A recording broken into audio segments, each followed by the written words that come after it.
ગુજરાત વૃદ્ધિ real estate વિઝનરીઓ માટે આંખ ફાઉન્ડેશન પહેલ સમાવેશી વિકાસને પ્રોત્સાહન આપે છે. ગુજરાત વૃદ્ધિ આંખ ફાઉન્ડેશન પહેલ ગુજરાતના વિકાસ, નવીનતા અને સર્વસમાવેશકતાની ઉજવણી કરી રહી છે. ગુજરાતના રિયલ એસ્ટેટ લેન્ડસ્કેપને આકાર આપવામાં મહત્વની ભૂમિકા ભજવનાર મહાનુભાવોનું સન્માન કરતી પ્રતિષ્ઠિત ઇવેન્ટની શરૂઆત કરીને ગુજરાત વૃદ્ધિનો ઉદ્દેશ રિયલ એસ્ટેટ ક્ષેત્રની સિદ્ધિઓની ઉજવણી કરવાનો છે અને અર્થપૂર્ણ પહેલો દ્વારા સમુદાયને પાછા આપવાનું પણ છે. આર્કિટેક્ટ રેઝા કાબુલ એ આર્કિટેક્ચરની દુનિયામાં એક પ્રખ્યાત વ્યક્તિ છે, જેની પાસે 3 દાયકાથી વધુનો અનુભવ અને ગ્રાઉન્ડ બ્રેકિંગ ડિઝાઇનનો વારસો છે. તેમના સ્વપ્નદ્રષ્ટા અભિગમે સ્કાયલાઇન્સ અને સમુદાયોને પૂર્ણ આકાર આપ્યો છે, જેમાં રહેવાની જગ્યાઓ બનાવવા માટે કાર્યક્ષમતા સાથે સૌંદર્યશાસ્ત્રનું મિશ્રણ કર્યું છે, જે પ્રેરણા આપે છે અને સમૃદ્ધ બનાવે છે. આર્ક રેઝા કાબુલ આર્કિટેક્ટ્સના સ્થાપક તરીકે, તેમણે ફર્મને વૈશ્વિક ડિઝાઇન સ્ટુડિયો બનવા તરફ દોરી છે, જેનું મુખ્ય મથક મુંબઈમાં છે અને ઓફિસ પુણે અને કેલિફોર્નિયામાં છે. ઉત્કૃષ્ટતા અને નવીન વિચારસરણી પ્રત્યેના તેમના સમર્પણે સ્થાપત્ય લેન્ડસ્કેપ પર અવિશ્વસનીય છાપ છોડી દીધી છે, જેને સમગ્ર ભારતમાં અને બહારના શહેરોના વિકાસ અને વિકાસમાં યોગદાન આપ્યું છે. હું રેઝા કાબુલ, અમારો આર્કિટેક્ચર ફર્મ છે, આખું ગ્લોબલ ફર્મ છે. અમારી પાસે મુંબઈ, પુણે, અમદાવાદમાં હમણાં શરૂ કર્યું છે, દિલ્હી અને સાન ફ્રાન્સિસ્કોમાં ઓફિસીસ છે.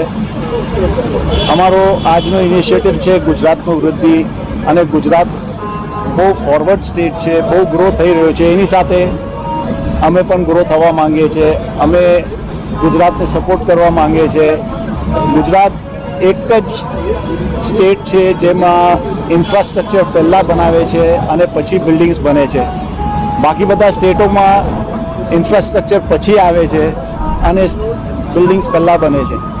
સો એના માટે હું બહુ એક્સાઇટેડ છું અને મને પણ આ ગ્રોથનું પાર્ટ, વૃદ્ધિનું પાર્ટ બનવું છે, એટલા માટે અમે અહીંયા સ્ટાર્ટ કર્યું છે.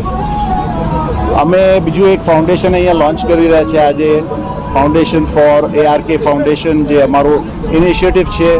અમે બધા સ્ટુડન્ટ્સ જેની પાસે સપોર્ટ નથી, જેની પાસે ફીઝના પૈસા નથી, એના માટે અમે એ લોકોને સપોર્ટ કરીને એજ્યુકેટ કરાવશું, ભણાવશું અને કાબિલ બનાવશું, જે એ લોકો પોતાના પગ પર ઊભા રહી શકે અને પોતાનું લાઈફ ચલાવી શકે. Thank you. Thank you. My name is Sameer Sinha. I am Managing Director of Savvy Group and also associated with the Indian Green Building Council. And I think this is a very interesting event. First of all, thanks to the ARK Foundation for doing this. પહેલી વાર એવી event થઈ રહી છે જેમાં architect is initiating a discussion about the development of a city. અને Ahmedabad and Gujarat being progressive leaders in the country, we have some very unique examples જે ગુજરાતમાં થઈ રહ્યા છે, જે other parts of the country should follow. GIFT City being one of them, where truly infrastructure led development પહેલી વાર દેશમાં મારા પ્રમાણે true smart city, true green city અને truly infrastructure ready city Ahmedabad ગુજરાતમાં થયું છે.